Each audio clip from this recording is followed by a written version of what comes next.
Hello S ನಮಸ್ಕಾರ. ನಾನು ಶಿವಮೊಗ್ಗ ವಿರೂಪಾಕ್ಷ ಮಾತನಾಡ್ತಾ ಇದ್ದೀನಿ. ಇವಾಗ ನೋಡಿ, SSB ಸ್ಕಾಲರ್ಶಿಪ್ಪಿಗೆ ವಿದ್ಯಾರ್ಥಿ ವೇತನಕ್ಕೆ ನೀವು ಅರ್ಜಿ ಹಾಕೋಕ್ಕೆ ಅಂತ ಬರ್ತಾ ಇದ್ದೀರಾ. ಆದರೆ ನಿಮ್ಮ ಬ್ಯಾಂಕ್ ಪಾಸ್ಬುಕ್ಕಲ್ಲಿ ನೇಮು ತಪ್ಪಿರುತ್ತೆ. ನೇಮ್ ತಪ್ಪು ಅಂತಂದರೆ ಇನ್ಷಿಯಲ್ ಇರೋಲ್ಲ, ಇಲ್ಲ ಇನ್ಷಿಯಲ್ ಮುಂದೆ ಇರುತ್ತೆ, ಇಲ್ಲ ಇನ್ಷಿಯಲ್ ಹಿಂದೆ ಇರುತ್ತೆ. ಆಧಾರ್ ಕಾರ್ಡಲ್ಲಿ ಇದ್ದಂಗೆ ಇರೋಲ್ಲ, SSC ಮಾರ್ಕ್ಸ್ ಕಾರ್ಡಲ್ಲಿ ಇದ್ದಂಗೆ ಇರೋಲ್ಲ. ಆಮೇಲೆ ನಿಮ್ಮ ಪಾಸ್ಬುಕ್ಕಲ್ಲಿ ಮಾಸ್ಟರ್ ಅಂತ ಇರುತ್ತೆ. ಮಾಸ್ಟ್ರು ವಿನಯ್ ಅಂತನೋ, ಮಾಸ್ಟ್ರು ಪುನೀತ್ ಅಂತನೋ, ಇಲ್ಲ ಕುಮಾರಿ ಕವಿತಾ ಅಂತನೋ ಇರುತ್ತೆ. ಆ ಕುಮಾರಿ ಅನ್ನೋದನ್ನು, ಮಾಸ್ಟರ್ ಅನ್ನೋದ ಪದವನ್ನು ನೀವು ಬ್ಯಾಂಕಲ್ಲಿ ತೆಗೆಸ್ಕೊಂಬರ್ಬೇಕು. ಬ್ಯಾಂಕಲ್ಲಿ ಅಕೌಂಟು ಸೀಡಿಂಗ್ ಆಗಿರಬೇಕು. ಸೀಡಿಂಗ್ ಆಗಿಲ್ಲ ಅಂತಂದರೆ ನಿಮಗೆ ಸ್ಕಾಲರ್ಶಿಪ್ಪಿಗೆ ಅರ್ಜಿ ಹಾಕೋಕ್ಕೆ ಬರೋದಿಲ್ಲ.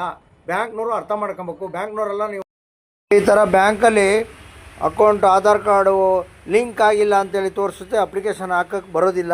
ನೀವು ಸಾಫ್ಟ್ವೇರ್ ಒಳಗಡೆ ನೀವು ಮಾಸ್ಟರು ಅಥವಾ ಶ್ರೀಮತಿ, ಶ್ರೀ ಅಥವಾ ಕುಮಾರಿ ಅಂತಕ್ಕಂಥ ಪದವನ್ನು ನೀವು ಹೆಸರಿಗಿಂತ ಮುಂಚೆ ಸೇರಿಸಿದ್ದೀರಾ.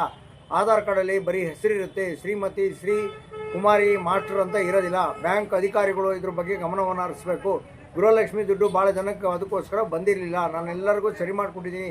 ಈಗ ಸ್ಕಾಲರ್ಶಿಪ್ಪಿಗೆ ನೀವೆಲ್ಲ ಬರ್ತಾಯಿದ್ದೀರ ಅರ್ಜಿ ಹಾಕೋಕ್ಕೆ, ಆದರೆ ಸ್ಕಾಲರ್ಶಿಪ್ಪಿಗೆ ಅರ್ಜಿ ಹಾಕೋಕ್ಕೆ ನಿಮಗೆ ಆಗೋದಿಲ್ಲ. ಬ್ಯಾಂಕ್ ಅಕೌಂಟ್ ಸರಿ ಇಲ್ಲ ಅಂದರೆ ನೀವು ಅರ್ಜಿನೇ ಹಾಕೋಕ್ಕೆ ಬರೋಲ್ಲ. ಆದ್ದರಿಂದ ದಯಮಾಡಿ ನಿಮ್ಮ ಬ್ಯಾಂಕ್ ಅಕೌಂಟು ಆಧಾರ್ ಕಾರ್ಡಲ್ಲಿ ಹೆಸರಿದ್ದಂಗೆ ಇದೆಯಾ, ಮಾಸ್ಟ್ರು ಕುಮಾರಿ ಅನ್ನೋ ಪದ ಇದ್ದರೆ ತೆಗೆಸ್ಕೊಂಡು ನನ್ನ ಹತ್ರ ಬನ್ನಿ. ಬೇಜಾರಾಗಿ ಹೋಗ್ತಾ ಇದ್ದೀರ ತುಂಬ ಜನ.